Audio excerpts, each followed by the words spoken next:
खरा छुट्टी पड़ा। छुट्टी रे झीटी ता मामू घर को बुलवाक गला।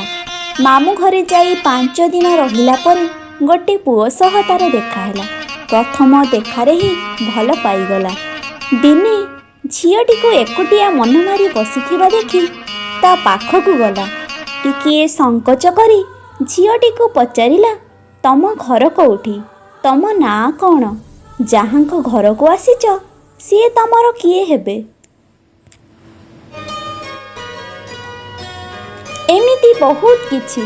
धीरे धीरे दुहें कथा हबाकू लागिले।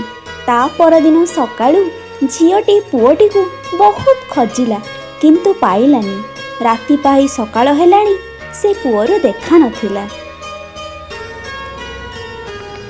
आगको कौन सब हैला, से पुओ झील को प्रपोज कला कि नहीं, से माने दुहें मिसिले कि नहीं, जानिबा पाई मो चैनल को निश्चय सब्सक्राइब करंतु।